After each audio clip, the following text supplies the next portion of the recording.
The 2018 midterm elections set records for many underrepresented groups electing new people to positions of power that were previously held by other members. After the midterms, the number of women in Congress increased from 109 to 127 between the 115th and 116th Congresses. The biggest increase from underrepresented populations came when two Native American women were elected as Democrats, bringing the total number of Native Americans in the House to 4. Those two being Deb Haaland and New Mexico, and our focus of today's TED Talk representative, Sharice Davids of Kansas District 3. You might be asking yourself, why is Sharice so significant? What's so important about her? Why should I care? Sharice Davids is the first lesbian Native American representative to be elected in Kansas and in history.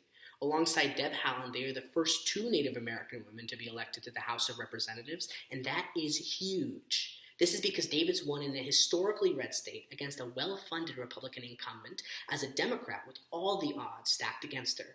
So today, we will analyze how Sharice Davids was elected over Republican incumbent Kevin Yoder through true Kansas values, how her background played an important role in her fight against Yoder, how her discourse and talking points in their only debate resonated with Kansas voters looking for change, through examining questions in the debate where she promotes affordable quality health care, gun reform, and why Kansas voters should take a chance on her.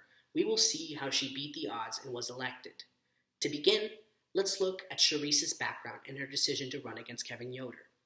Sharice Davids was raised by a single mother who served 2 decades in the U.S. Army and became a postal worker after settling down in Kansas. Davids attended Haskell Indian Nations University in Lawrence, Kansas, one of the few Native American college institutions in the country. She eventually transferred from Haskell to attend Cornell University to study law. After law school, Davids went on to work for S&R Denton, one of the largest law firms in the world, with 1,250 lawyers.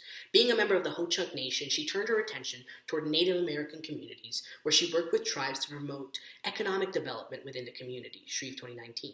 In 2016, Davids was elected to the White House Fellowship Program during the Obama administration, where she also launched the Starty Pants podcast with her brother to highlight diversity and entrepreneurship, showcasing women and people of color and the LGBT community in business. Oh, and did I mention the coolest part about her? She was a mixed martial arts fighter, MMA, in 2006, where she fought as an amateur and turned professional in 2013.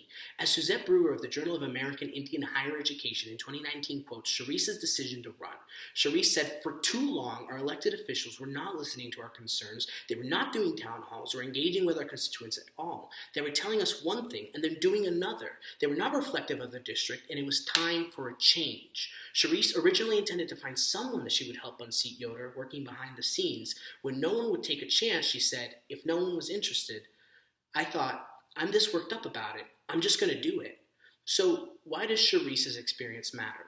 As Hayes, Parkhurst, and Duarte, in an article of November 2019, point out, Native Americans' right to vote has historic and systemic undercurrents that delineates it from other claims of voter suppression.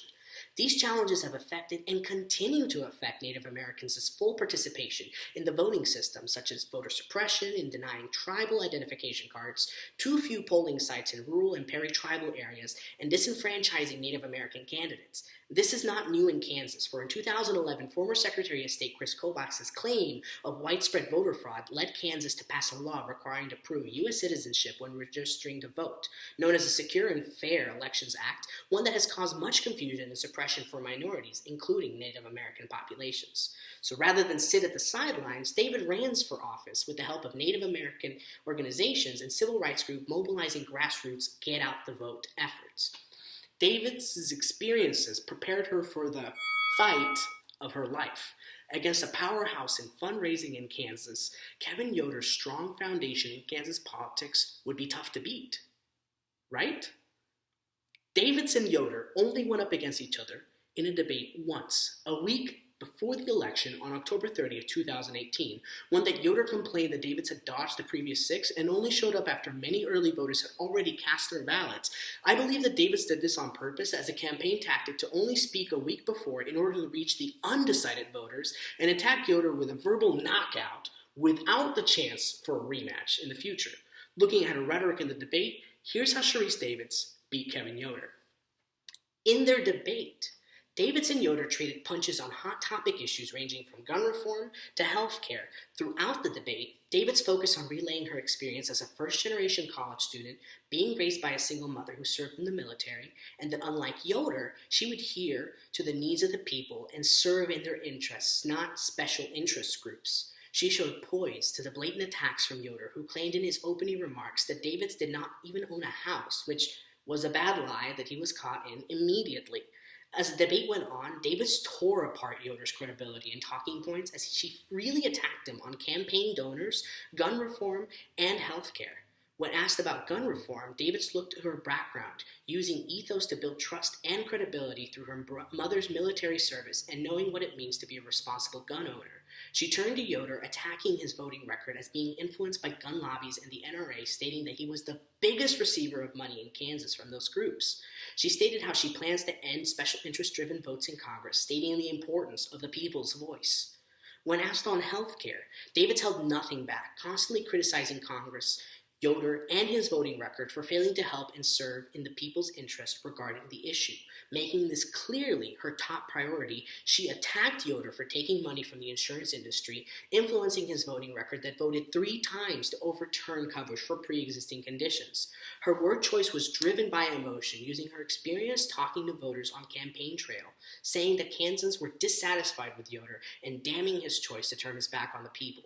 When she was asked what is the most serious threat facing the country, Davis did not hesitate to return to the healthcare crisis, saying that many Americans are one medical emergency away from bankruptcy, and that there is a need for quality, affordable healthcare, because this is a crisis that will affect the country for generations.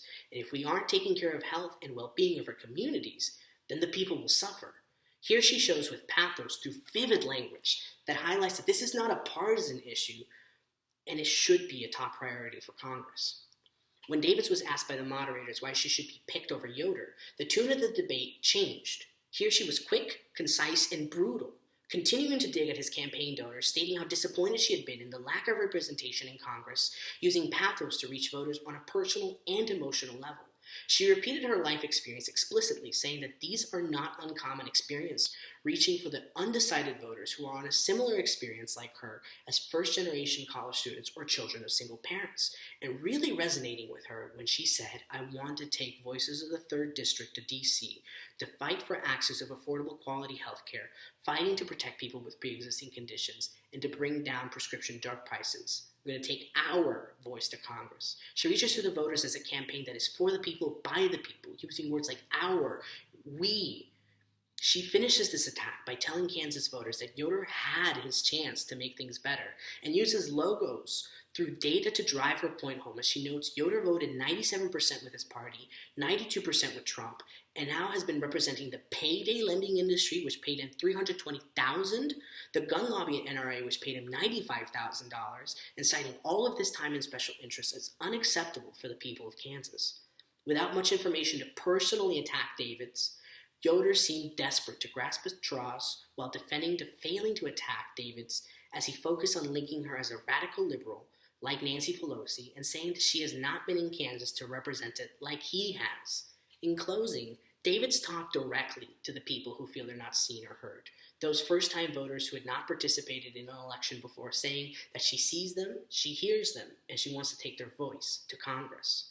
Overall, David's last stretch tactic to avoid debates until a week before the election worked in her favor, as she was able to use her known background and experience to excite voters, donors, and use one last debate to dismantle and shine over Yoder for the win in a red state like Kansas. Her help from volunteers, grassroots leaders, and small donors from all around the country fueled and thrusted her to the win. Sharice Davids matters for these people who voted for her. Her voice matters for the LGBTQ community and Native American community that she represents. She actively lifts up the underrepresented voices with her Starty Pants podcast, has been a grassroots leader for the Native American communities, and with 53.6% of the votes, Davids became representative of Kansas in 2018. She made history as the first Native American openly gay representative to be elected to Kansas and the United States, marking a change to come for the future as more and more minority voices look to her as a role model to believe in that they too can be like her. Kansas was tired of Yoder's disregard for the interests of Kansans. Sharice Davids' platform was founded on representing people's voices, bringing change to Congress, and stopping votes influenced on special interest groups, all of which Kansans resonated with and knocked out Yoder from his deeply fundraised position in Kansas politics. Sharice Davids may be new to Congress, but the way she speaks, pushes to represent others, and relates to voters in Kansas, she will be the people's champ for many years to come. Thank you.